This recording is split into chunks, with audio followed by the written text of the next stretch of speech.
ini kita mau mengkaji bagian yang ke-10. Kita nyampe bagian yang ke-10,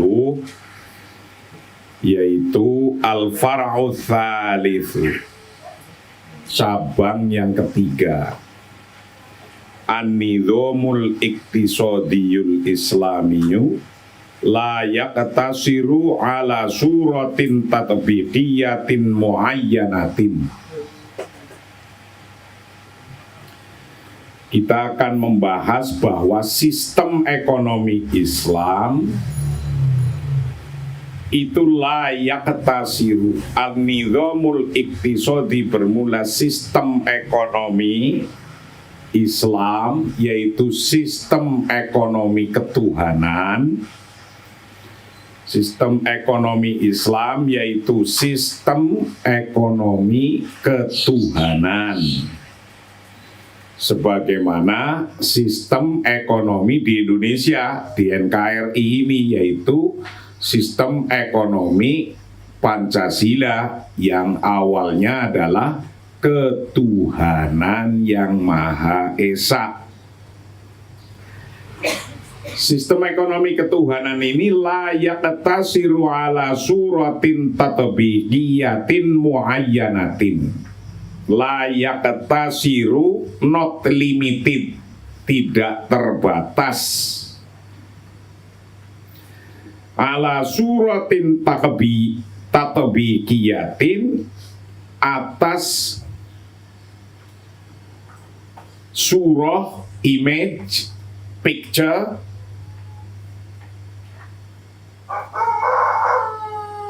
pelaksanaannya. Jadi tidak hanya terbatas pada tatbikiyahnya, aplikasinya,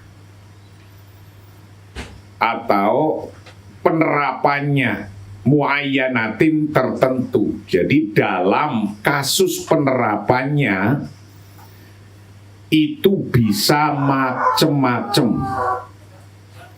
Jadi dalam aturan undang-undangnya itu bisa macam-macam, walaupun usulnya, nasnya itu sabitah, satu tetap, dalil nasnya tetap, dalil syar'iyahnya tetap, nasnya tetap, satu sabitah. Tapi dalam aplikasinya, dalam penerapannya itu tidak muayyanah. Layak tasiru ala suratin tatbiqiyatin muayyanatin. Itu. Jadi jelas bahwa ekonomi Islam itu, ekonomi ketuhanan, itu adalah ekonomi yang dalam nasnya tetap, tapi dalam aplikasinya itu tidak muayyanah, tidak tetap. Artinya bisa macam-macam. Contoh, banyak contohnya. Ngimport beras itu bisa wajib, tapi bisa haram. Gitu. Nas tetapnya atau hukum tetap, hukum asalnya, mabadi wal usul, itu al-kafalah, bagaimana mencukupi awil ghina al-mustautin, bagaimana mencukupi kebutuhan masyarakat, kebutuhan penduduk, kebutuhan bangsa. Nah, mencukupi kebutuhan bangsa itu intinya. Tapi kalau ternyata di negara itu tidak ada bahan pokoknya, berasnya nggak ada, lalu yang ada di tempat lain, di negara lain, maka biar untuk mencukupi makan itu harus import, ya import. Nah itu yang disebut layak tasiru ala suratin tatbiqiyatin muayyanatin. Nah tapi kalau suatu ketika di Indonesia lagi surplus beras, beras berlebihan, lah kok pemerintahnya ngimport gitu. Itulah yang tidak boleh, namanya kebacut itu. Lah orang di Indonesia lagi banyak beras kok import, namanya kebacut. Itu yang nggak boleh. Jadi dalam tatbiknya itu bisa beda-beda. Bisa boleh import, bisa tidak boleh import. Tapi perintahnya untuk memenuhi kebutuhan publik, kebutuhan masyarakat, itu perintahnya. Loh lagi berasnya banyak kok malah import. Mungkin kita punya ikan banyak kok malah import ikan. Kita punya sawah banyak, ditanami bawang putih banyak, bisa. Kok malah import bawang putih? Kita punya tanah banyak, ditanami kedelai, bisa. Kok malah import kedelai? Kita punya tanah banyak, tanami jagung, bisa, tapi kenapa masih import jagung? Kita punya garam banyak, petani garam, lah kok masih import garam? Itu yang kebacut itu. Lah nanti punya alasan itu. Jagung kita kan kurang, garam kita tidak bagus. Lah, fardu kifayahnya pemerintah itu mestinya untuk menyiapkan para petani mau nanam jagung, para petani mau nanam kedelai, disiapkan tanahnya, disiapkan pengairannya, disiapkan pupuknya, disiapkan benihnya. Kadang orang dalam bikin kebijakan ketika kampanye bilang nanti serapan tenaga kerja sekian, tapi di mulut doang ngomong kayak gitu. Padahal petani garap sawahnya, nanam kedelai, nanam jagung, garam, banyak. Nah, kebijakan yang kontradiksi ini yang dilarang. Udah jelas garam di Indonesia banyak, alasannya tidak sesuai nih. Lah kalau tidak sesuai, pemerintah fardu kifayahnya menyiapkan teknologi agar garam itu berkualitas. Mestinya kayak gitu kebijakannya. Nih mumpung lagi pandemi, itu negara-negara lain lagi menahan untuk tidak ekspor karena ketakutan, sama-sama ketakutan nanti kekurangan pangan. Maka di masa pandemi kayak gini, orang harus bisa menemukan al-idrok, menemukan sesuatu yang tepat dalam keputusan ekonominya, dalam kebijakan ekonominya. Apa misalnya? Ya mumpung hikmahnya ada pandemi, kita gerakkan publik, masyarakat untuk mau dan bisa memenuhi kebutuhannya. Panggil itu Menteri Pertanian, tanyain apa yang biasanya import, sekarang jangan import. Panggil itu Menteri Perdagangan. Apa yang biasanya ekspor, sekarang ekspor. Jangan nunggu investor itu nggak datang-datang. Nah, kira-kira yang kebutuhan untuk ekspor, bikin pabriknya. Akan nyerap tenaga kerja, orang pada kerja. Ketika kerja, makan.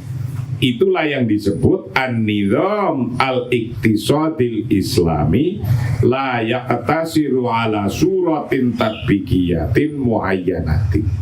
Sistem ekonomi ketuhanan, sistem ekonomi Islam, sistem ekonomi Pancasila itu mestinya la yaqtasiru ala suratin tatbiqiyatin muayyanatin.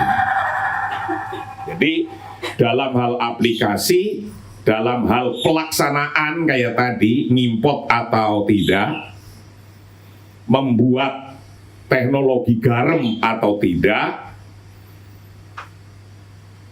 itu bisa berbeda-beda.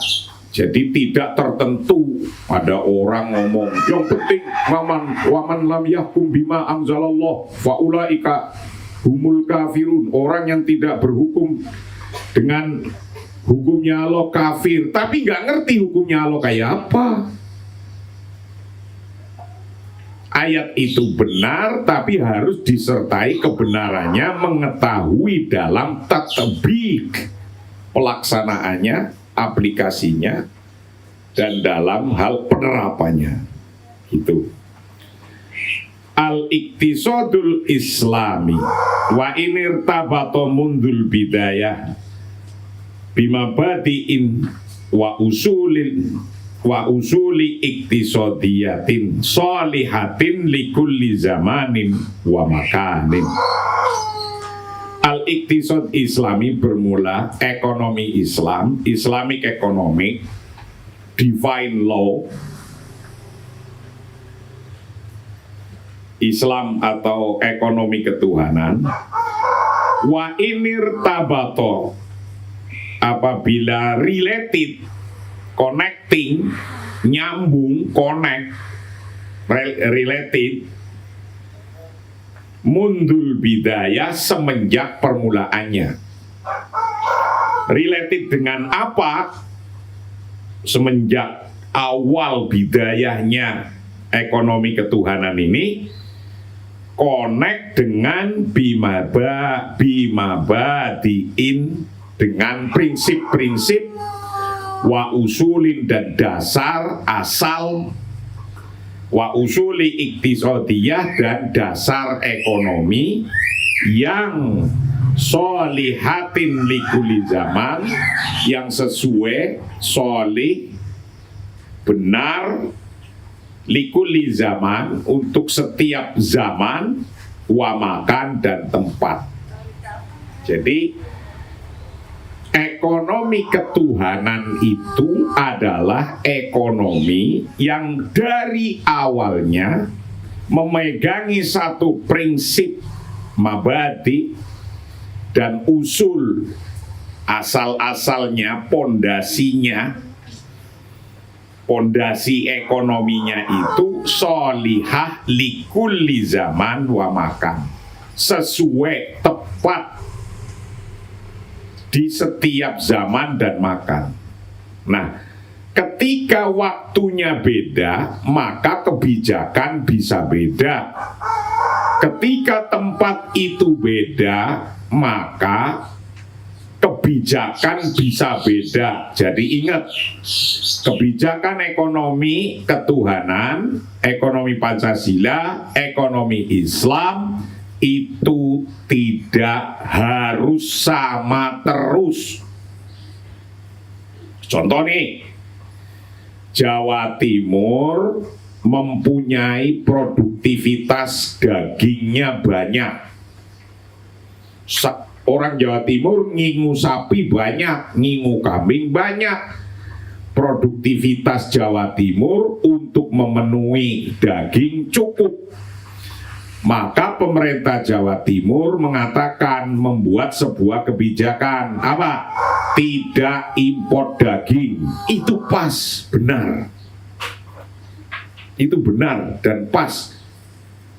Nah, orang Jawa Timur misalnya memang benar punya daging penuh masih import, ya kasihan dong masyarakat Jawa Timur yang mempunyai ternak sapi, harganya jadi murah walaupun import boleh.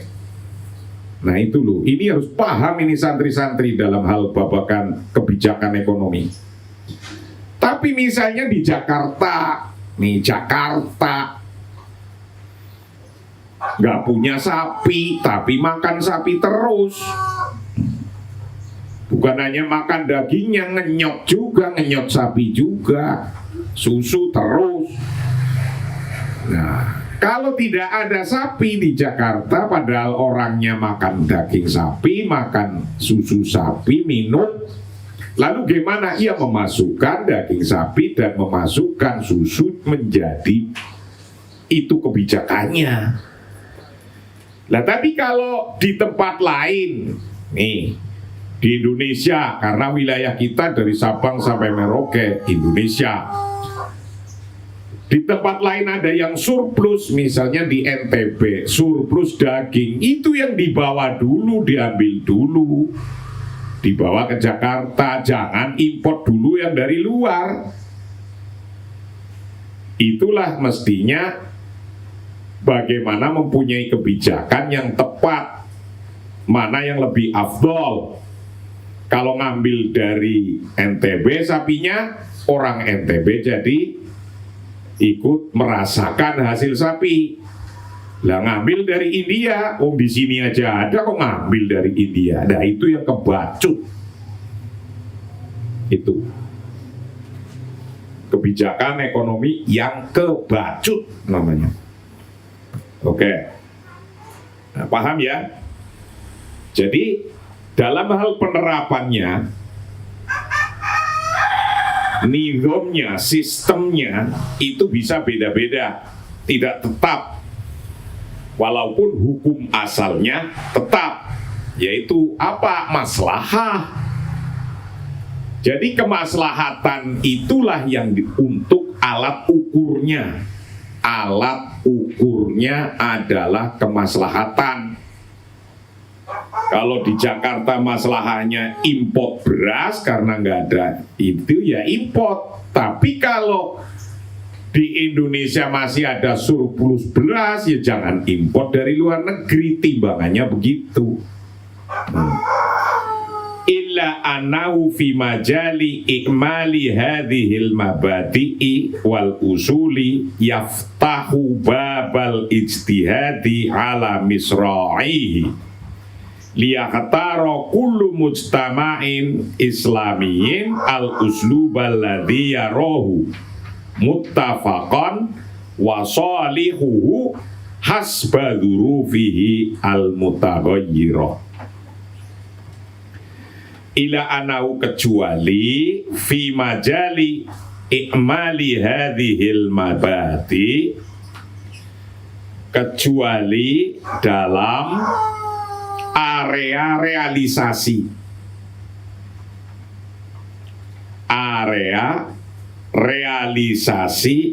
prinsip-prinsip wal usuli dan asal. Illa anahu kecuali fi majali ikmali hadhil mabati, kecuali di area realisasi prinsip-prinsip ini wal usuli dan pokok atau asalnya ini. Yaftahu membuka babal ijtihadi pada pintu ijtihad. Pintu ijtihad dibuka ala misra'ihi atas tertutupnya ijtihad. Jadi membuat kebijakan yang kayak tadi. Di Jawa Timur tidak ngimport daging, di Jakarta bisa ngimport daging. Kalau lagi surplus beras, ya jangan ngimport beras. Nah itu adalah wilayah ijtihad. Yaftahu babal ijtihadi, membuka pintu ijtihad. Itu wilayah ijtihad. Nah kalau ijtihad itu bisa beda-beda antara zaman dan makan, tempat dan waktu bisa menjadi beda. Beda tempat di Jawa Timur, di Jakarta. Beda waktu itu bisa beda kebijakan, bisa beda hukum. Beda-beda yang semacam ini wilayah ijtihad, yaftahu babal ijtihad, liyahtaro agar bisa memilih siapa kullu mujtama'in islamiyin, tiap-tiap masyarakat Islam bisa memilih al-usluba akan model alladzi yarohu yang ia melihatnya, muttafaqon dengan disepakati. Jadi terbukanya pintu ijtihad itu berpikir untuk menemukan mana yang lebih maslahah, mana yang dibutuhkan. Itu bukan mana yang dibuat butuh. Sekarang kan kalau pedagang mana yang dibuat butuh. Wong faktanya nggak butuh itu, ketika pedagangnya mana yang dibuat butuh, akhirnya dibilang ini butuh ini, padahal nggak butuh. Maka banyak belanja APBN tidak sesuai kebutuhan, tapi sesuai dengan kebutuhannya pedagang. Nah ini yang nggak boleh. Harus benar-benar kebutuhan real, itu duit masyarakat, duit publik. Tidak boleh hanya sesuai kebutuhannya pedagang, karena kebutuhannya pedagang itu pasti menjual. Loh kita nggak butuh, ya nggak usah beli, mestinya kayak gitu. Nah ini jadi adanya beda-beda dalam tatbik, dalam pelaksanaannya, dalam penerapannya bisa beda-beda. Kenapa? Liyakhtara kullu mujtama'in islamin al-uslubal ladzi yarahu muttafaqon, agar setiap publik masyarakat liyakhtara agar memilih siapa kullu mujtama'in islamiyin, setiap masyarakat Islam memilih al-usluba akan model alladzi yarahu yang ia melihatnya, yang ia akan memilihnya, muttafaqon secara kesepakatan. Jadi nggak asal diputusin sendiri. Wong negara ini sudah dibentuk negara muttafaq, negara kesepakatan. Jadi mau ngimport mau tidak ngimport, tanya dulu ke DPR-nya muttafaq apa tidak, karena ada perwakilan untuk muttafaq. Maka pemerintah sebagai pelaksana nizam tidak boleh asal lari sendiri ini di dalam negara ketuhanan. Tidak boleh lari sendiri. Menteri Agama punya kebijakan, lari sendiri dari DPR. Menteri Perdagangan punya kebijakan, lari sendiri keluar asal melaksanakan, tidak sesuai kesepakatan. Menteri Pendidikan lari sendiri, tidak sesuai dengan hal-hal yang disepakati, itu nggak boleh. Nah, karena apa? Uslub alladzi yarahu muttafaqon. Ini negara ketuhanan, ini negara Pancasila ini. Karena apa? Jelas ini al-uslub alladzi yarahu muttafaqon, dengan cara sepakat.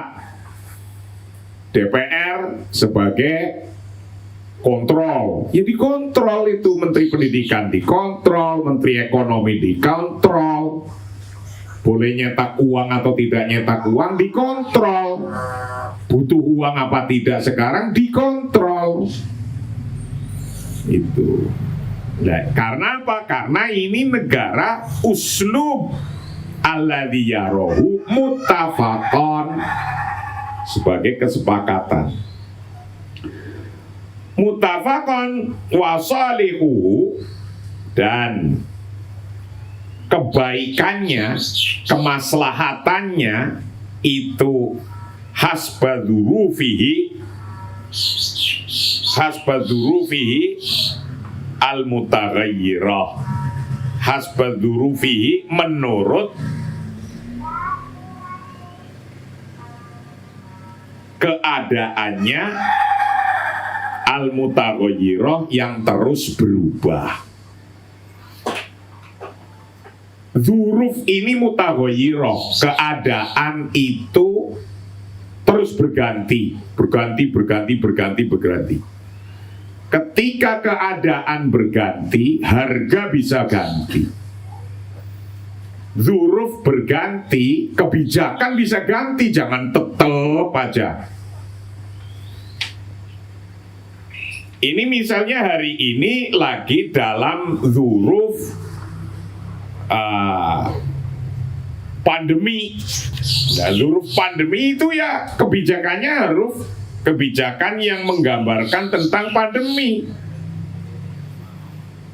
Jadi karena ini jadi ketika dzuruf itu dzuruful huruf, dzuruful majaat, dzuruful aubiah, ketika kondisi-kondisi perang, kondisi kelaparan, kondisi aubiah, kondisi pandemi kayak sekarang, itu kebijakannya yang nggak ajak, bisa beda-beda, bisa berubah. Karena apa? Karena dzurufuhu al-mutaghayyirah.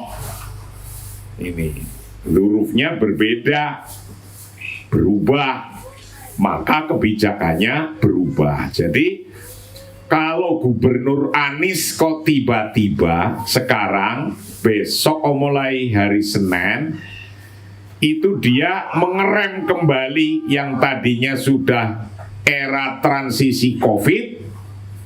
Karena COVID-nya melonjak, kemudian Gubernur Anies mengerem lagi, kembali lagi kepada kebijakan semula. Ya kayak gitu itu. Kebijakan itu kayak gitu, bisa berubah kapan saja sesuai kondisinya. Nah, kalau kondisinya hari ini lagi COVID naik terus, gubernurnya diem saja nggak ngambil kebijakan PSBB seperti semula, ya banyak korban, mafsadahnya akan banyak. Begitu pula dalam kebijakan ekonomi. Paham? Paham nggak? Jadi jangan cuma ngomong kawal syariah, tapi nggak ngerti syariah kebijakannya kayak apa. Ini santri harus paham itu. Maka ini di pesantren ekonomi Darul Uwah harus tahu ilmu-ilmu kebijakan, termasuk ilmu kebijakan ekonomi yang sekarang kita kaji, yaitu untuk membandingkan antara kebijakannya Presiden Jokowi atau Presiden siapa lagi nanti yang ganti, itu sudah sesuai atau belum dengan kebijakan ekonomi Pancasila atau ekonomi ketuhanan. Karena dalam pandangan ulama-ulama pesantren, ulama Nahdlatul Ulama, Pancasila kalau dilaksanakan sungguh-sungguh kebijakannya dengan kebijakan ekonomi ketuhanan, itu sudah sesuai syariah. Ini sekarang yang kita kaji. Walaihi faqad yatawassa'u ahadul mujtama'ati al-islamiyati fil milkiyatil amati ala hisabil milkiyatil khoso wa qad yatadayyahu akhar minal milkiyatil amatil lihasabil milkiyatil khoso. Walaihi, dan atas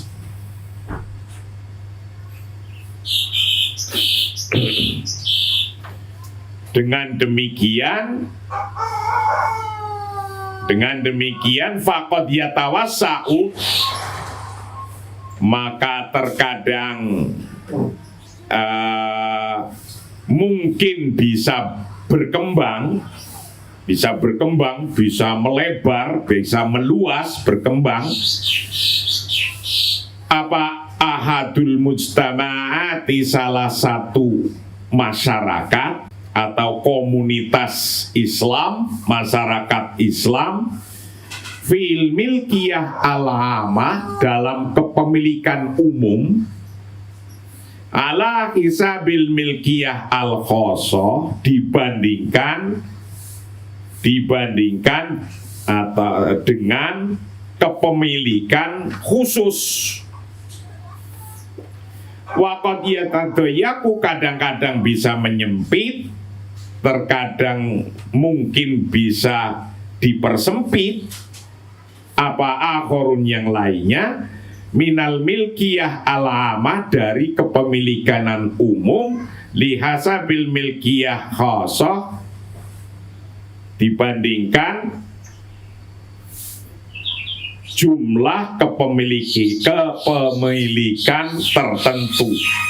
Jadi yang harus diingat, contoh lagi begini. Dalam ekonomi Islam, ekonomi ketuhanan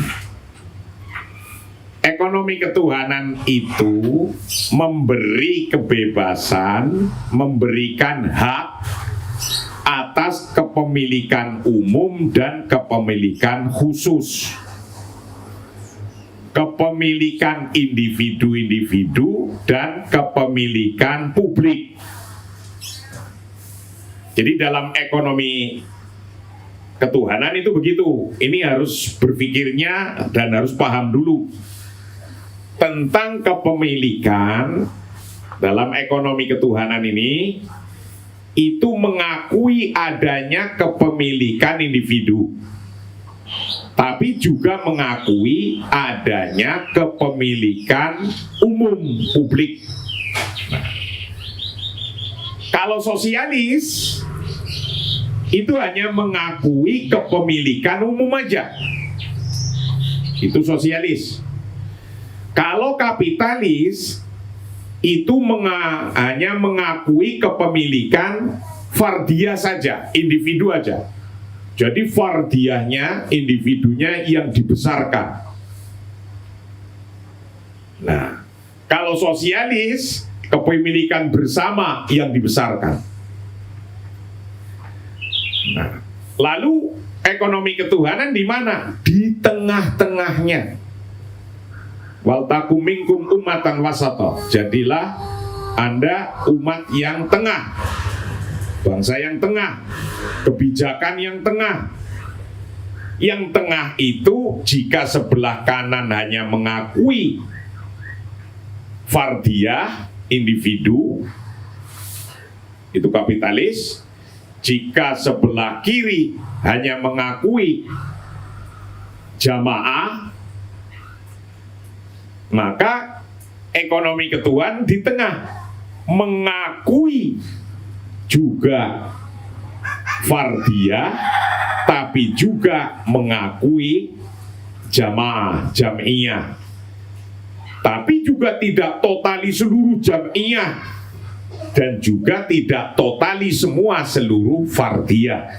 Nah ini, maka dalam penerapannya, ketika demikian dalam penerapannya, faqad yatawassau ahadul mujtama'at, kadang-kadang yang kepemilikan bersama itu lebih besar, lebih luas, fi milkiyah al-amah, dalam kepemilikan umum. Kadang-kadang bisa begitu, ala hisabil milkiyah khosoh, daripada kepemilikan khusus. Jadi kepemilikan untuk publik kadang lebih besar daripada kepemilikan untuk individu. Tapi waqad yatadayyaku akhar minal milkiyah al-amah li hasabil milkiyah khosoh. Tapi kadang-kadang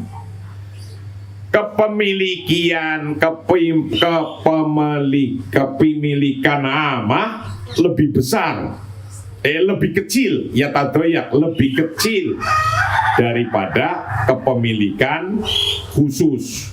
Jadi tergantung maslahatnya dilihat. Kepemilikan umum di sini diwakili ownership-nya adalah pemerintah.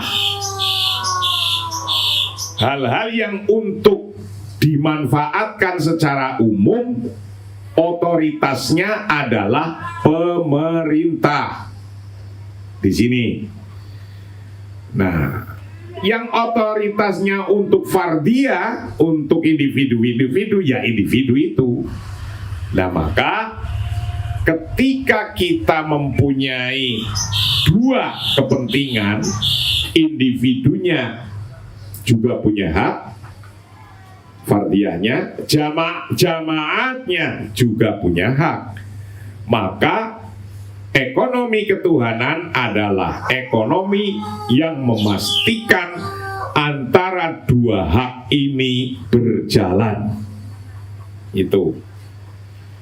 Jadi kalau ekonominya dikuasai oleh BUMN semua, juga tidak. Ekonominya hanya dikuasai oleh swasta semua, juga tidak. Jadi kita menganut swasta boleh tapi tidak semua, BUMN juga boleh tapi tidak semua. Lalu gimana membatasinya? Membatasinya gimana? Di sini dikatakan kadang-kadang yatawassau ahadul mujtama al-islam fil milkiyah al-amah ala hasabil milkiyah al-khosoh. Kadang-kadang di satu tempat atau satu waktu yang dilakukan oleh BUMN itu lebih besar. Tapi kadang-kadang di satu tempat atau satu waktu yang dilakukan oleh individu-individu, oleh swasta itu lebih besar. Nah, tinggal dilihat kebutuhan dan kemaslahatannya. Nah, namun mestinya dalam hal cara, batasnya di mana yang harus ditangani oleh BUMN sebagai lambang milkiyah al-amah dan swasta sebagai lambang dari milkiyah al-khosoh, itu di mana batasnya? Ini juga harus jelas. BUMN sebagai pelaksana ekonomi untuk melaksanakan milkiyah al-amah itu untuk kepentingan yang besar-besar, yang umum-umum, untuk kepentingan umum yang fardiyah tidak mampu. Bikin satelit, kepentingan bersama itu mestinya BUMN. Bikin jalan, itu mestinya BUMN yang fardiyahnya nggak mampu. Jangan semuanya dikasih swasta semua juga. Tapi juga jangan sampai BUMN yang mestinya nangani yang milkiyah amah, yang nangani yang kifayah, kemudian berantem di pasar dengan yang ditangani oleh masyarakat kecil. Ya jangan. Harus dibedakan itu permainan stage marketingnya, stage marketnya harus dibedakan biar tidak tabrakan. Kalau masyarakat sudah cukup ditangani oleh masyarakat, ekonomi kecil-kecil oleh masyarakat, ya BUMN mestinya jangan masuk.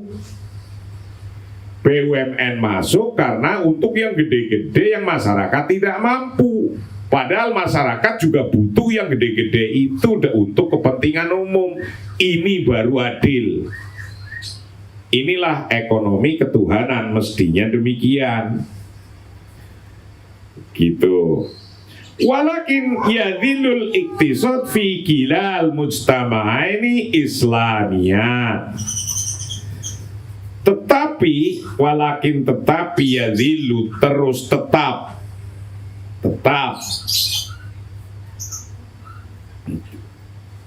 apal iktisadu ekonomi fi kilal mujtama ini, di dalam dua-dua masyarakat ini, yaitu khosoh dan amah, Islamian, dua-duanya adalah sudah Islami. Kepemilikan fardiyah Islami, kepemilikan jamaah ya Islami, milkiyah amah ya Islami, milkiyah khosoh juga Islami. Tolama lam yakhruj anil mabadi'il iktisadil islami min haitsul ibqa'i alal milkatainil khosoh wal amah. Tolama lam yakhruj, selama tidak keluar, anil mabadi, dari prinsip-prinsip, anil mabadi il iktisadi, dari prinsip-prinsip ekonomi,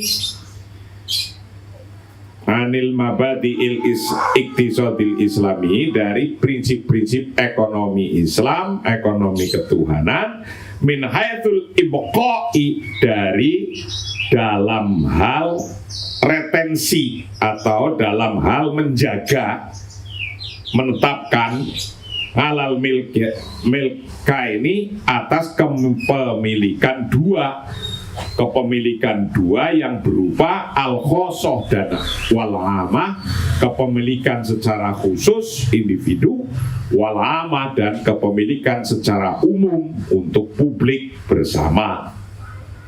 Contohnya banyak.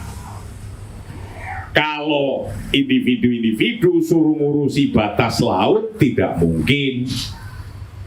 Yang bisa ngurusi batas laut berarti pemerintah, maka itu termasuk kegolong amah.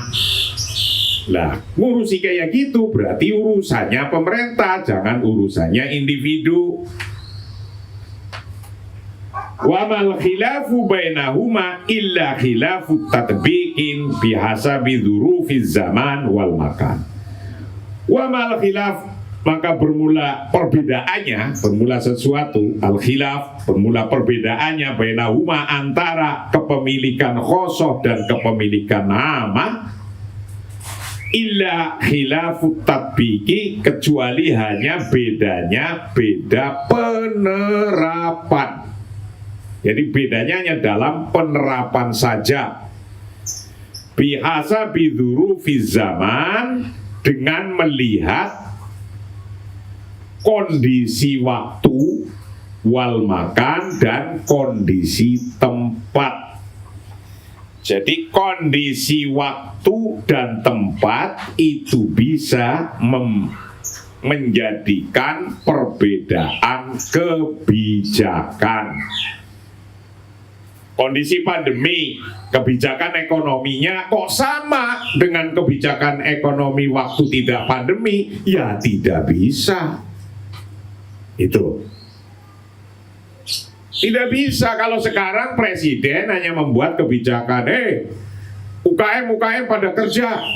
UKM orang duit kerja opo. Oke, saya kasih duit, yang mau dikerjain apa nggak paham. Dan mestinya pemerintah itu ngasih pemahaman, misalnya sekarang masa pandemi ini. Masyarakat ngomong begini, kebutuhan beras di Indonesia sekian juta ton, maka Anda produksi beras ya. Siapa saja yang berproduksi beras, maka saya kasih intensif ini. Itu baru nyata kayak gitu. Sampaikan, ini 3 bulan lagi berasnya habis. Kalau sudah nggak ada orang nanam beras, orang nggak pada akan kelaparan. Sampaikan begitu. Kok diem aja pemerintahnya, bulognya juga diem. Sehingga kalau masyarakat tahu fardu kifayahnya untuk bahwa hari ini butuh beras berapa, adanya masih berapa, ketika diperintah untuk nanam menjadi sregep. Jangan diem aja bikin kebijakan, bulog diem aja, pemerintah diem aja. Nah itu nggak boleh kayak gitu. Ini harus jelas. Kalau ngaku kebijakan ekonominya itu ekonomi Pancasila, itu begitu. Sampaikan aja beras hari ini masih punya berapa, kekurangannya berapa, orang suruh produksi berapa, butuhnya apa butuh cangkul, atau butuh tanahnya, atau butuh airnya, atau butuh bibitnya, atau butuh pupuknya. Ini jelaskan. Bikin kebijakan nggak tahu arahnya, duit keluar tidak sesuai kebutuhan, APBN habis, kebutuhannya tidak terpenuhi. Ini yang masalah, ini yang saya kritik ya ini. Itu.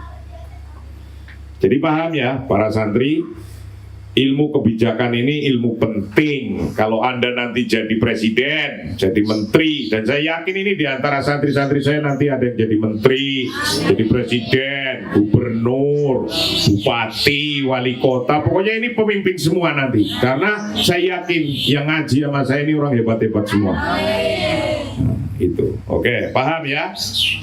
Nah, dalam kasus nizam al-iqtisadil islami la yaktasiru ala suratin tatbiqiyatin muayyanatin, bahwa sistem aturan ekonomi ketuhanan itu tidak terbatas pada penerapan yang itu-itu aja, bisa berubah-ubah.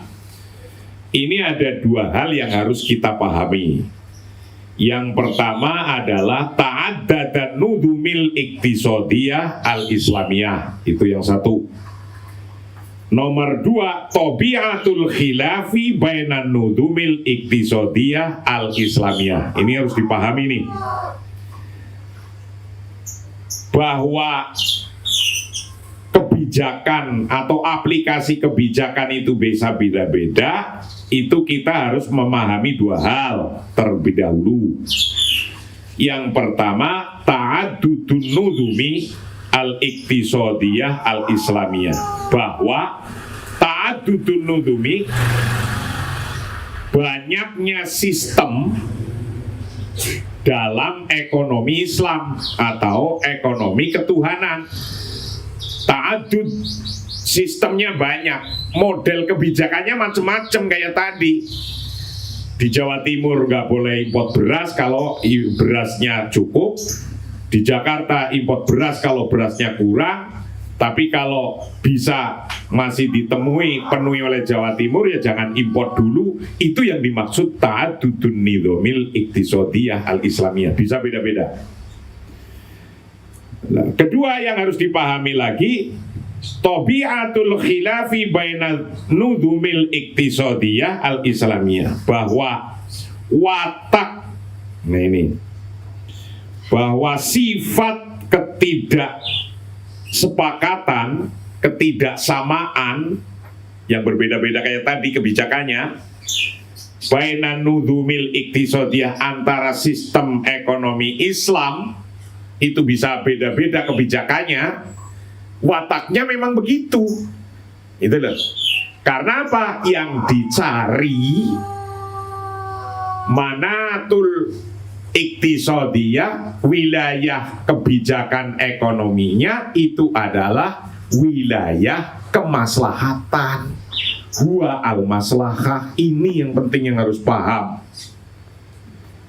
Nah, itulah yang kita akan kaji bagian ke-11 hari esok, tentang ta'addudun nudumil iqtisadiyah al-islamiyah dan tentang tabiatul khilafi bainal nudumil iqtisadiyah al-islamiyah. Untuk sekarang cukup sekian. Wallahul muwaffiq ila aqwamit thoriq. Assalamualaikum warahmatullahi wabarakatuh.